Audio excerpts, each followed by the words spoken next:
नमस्कार, मैं हूं आपके साथ अभिषेक पुंडी। जो करना है सरेआम करो, मुझे अच्छे काम करने पर भी बदनाम करो। बदनामी के आलम की ये कहानी ऐसी है जिसमें देश पर सबसे ज्यादा वक्त तक राज करने वाली पार्टी ने किसी को नहीं छोड़ा। भगवान हो या फिर आम इंसान, गीतकार हो या फिर कलाकार, विरोधी हो या फिर बहुसंख्यक, हर किसी की आत्मा पर कई बार चोट की गई। 1947 में भारत को आजादी मिलने के बाद से कांग्रेस पार्टी ने उन राजनीतिक नीतियों का सावधानी पूर्वक पालन किया है जो हिंदू बहुसंख्यक समुदाय के हितों के विपरीत है। जवाहरलाल नेहरू के पवित्र सोमनाथ मंदिर को उसके अतीत के गौरव को बहाल करने से इनकार करने से लेकर अल्पसंख्यक तुष्टीकरण की बेदाग प्रथा, भगवान राम के अस्तित्व पर सवाल उठाने और भगवा आतंकवाद की काल्पनिक रचना करने तक, कांग्रेस के पास हिंदुओं को कमजोर करने का एक पुराना इतिहास है। पद्मश्री लोक गायिका मालिनी अवस्थी जो गानों की तान एक बार छेड़ दें तो हर कोई मंत्रमुग्ध हो जाया करता था, लेकिन इस कांग्रेस की सरकार को सालों से गाए जा रहे चैती तक से समस्या थी, क्योंकि उस गाने में भगवान राम के जन्म स्थान के तौर पर अयोध्या का जिक्र किया गया था। मालिनी अवस्थी ने एक चैनल को दिए इंटरव्यू में कहा था, एक समय था जब मुझे सार्वजनिक प्रशासक दूरदर्शन के लिए गाने के लिए नियुक्त किया गया था। मैंने उन्हें एक भजन गाने की पेशकश की थी, भगवान राम का जन्म। प्रारंभ में वो इस पर सहमत हुए, लेकिन जब मैंने शुरुआत की तो इसमें एक श्लोक शामिल था जिसमें अयोध्या में भगवान राम के जन्म का उल्लेख था। अचानक वो आए और मुझसे कहा ये प्रसारित नहीं हो सकता और मुझसे एक और भजन गाने के लिए कहा। चूंकि मैं स्वभाव से जिज्ञासु हूँ, इसलिए मैंने उनसे पूछा कि इस रचना में आखिर समस्या क्या है। उन्होंने कहा कि इसमें अयोध्या में भगवान राम के जन्म का जिक्र है। सनातन धर्म के अनुयायी होने के नाते ये मेरे लिए अस्वीकार्य था। हमने सालों तक अयोध्या में भगवान राम का जन्म मनाया है। मैंने उनसे कहा यदि आप सत्य को नकारना चाहते हैं तो मैं कोई अन्य भजन रिकॉर्ड नहीं कर सकती।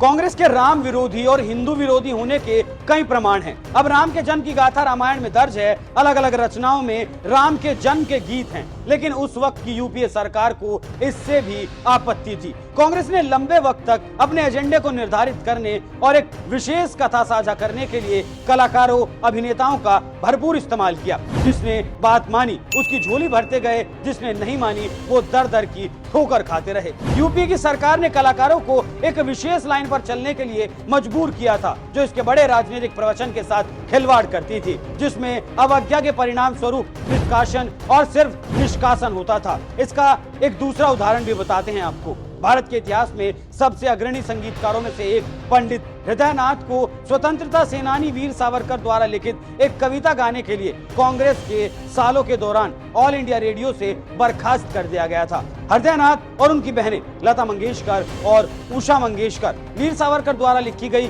कविताओं पर आधारित धुनें बनाने के लिए जाने जाते थे। हालांकि ये कांग्रेस पार्टी को रास नहीं आया जिसने बड़ी मेहनत से एक ऐसी कहानी गढ़ी थी जिसमें स्वतंत्रता सेनानी को खलनायक बताया गया। परिणाम स्वरूप कांग्रेस शासन के तहत ऑल इंडिया रेडियो ने वीर सावरकर की कविताओं पर संगीत रचना के लिए हृदयनाथ मंगेशकर को निकाल दिया। सालों बाद हृदयनाथ मंगेशकर ने इस बात को स्वीकार किया कि कैसे उन्हें ऑल इंडिया रेडियो से निकाला गया था, क्योंकि उन्होंने वीर सावरकर द्वारा लिखित एक कविता लिखने का विकल्प चुना था। लगभग 53 मिनट के साक्षात्कार में मंगेशकर ने वो किस्सा साझा किया जब उन्हें ऑल इंडिया रेडियो से अपनी नौकरी से बर्खास्त कर दिया गया था, केवल इसलिए क्योंकि उन्होंने वीर सावरकर की प्रतिष्ठित कविता का एक संगीतमय प्रस्तुतिकरण बनाने का साहस किया था, जिसमें उन्होंने उन्हें वापस ले जाने के लिए समुद्र की स्तुति की थी। इस कविता में मातृभूमि अंडमान की जेल में सावरकर के समय का जिक्र था। कांग्रेस का हिंदुओं को अमानवीय बनाने का इतिहास रहा है। भगवा आतंक की ऐसी परिभाषा रची गई कि उसके दाग ने साध्वी प्रज्ञा और लेफ्टिनेंट कर्नल पुरोहित तक को फंसा दिया, लेकिन सच्चाई भला छुपती कैसे। भगवा आतंक की कहानी गढ़ने के लिए कई वामपंथी पत्रकारों को लगाया गया जो इन्वेस्टिगेटिव रिपोर्टिंग की जामा पहनकर रोज नई कहानी गढ़ते थे। ये कांग्रेस ही थी जो सांप्रदायिक हिंसा विधेयक पारित करना चाहती थी, जो मूल रूप से ये सुनिश्चित करता था कि यदि कोई सांप्रदायिक दंगा होता है, कोई हिंसा भड़कती है, तो केवल हिंदुओं को अपराधी माना जाएगा और कभी भी मुस्लिम नहीं। ये राहुल गांधी थे जिन्होंने पौराणिक भगवा आतंक को लश्कर से भी ज्यादा खतरनाक माना था। ये पी चिदंबरम और सुशील कुमार शिंदे ही थे जिन्होंने बिना किसी सबूत या कारण के हिंदुओं को आतंकवादी कहा था। ये मनमोहन सिंह ही थे जिन्होंने कहा था कि हमारे देश के संसाधनों पर पहला अधिकार मुसलमानों का है। ये कांग्रेस ही थी जिसने लिंगायतों को अलग धर्म का दर्जा देकर हिंदुओं को विभाजित करने का काम किया। ये कांग्रेस का रुख था जिसका हाफिज सईद ने समर्थन किया था। ये कांग्रेस ही थी जिसने पाकिस्तान में मोदी हटाओ देश बचाओ फेसबुक अभियान चलाया था, और ये कांग्रेस थी जिसके नेता पाकिस्तान गए और भारत का उपहास उड़ाया। हिंदुओं के संबंध में कांग्रेस के विश्वासघात की सूची अंतहीन है। कांग्रेस के हिंदू विरोधी होने के कई और उदाहरण भी हैं और कई और सत्य हैं जो सामने आने अभी बाकी हैं। ऐसी वीडियो और जानकारी के लिए हमारे चैनल को सब्सक्राइब जरूर कर लें। देखते रहिए NMF न्यूज। नमस्कार।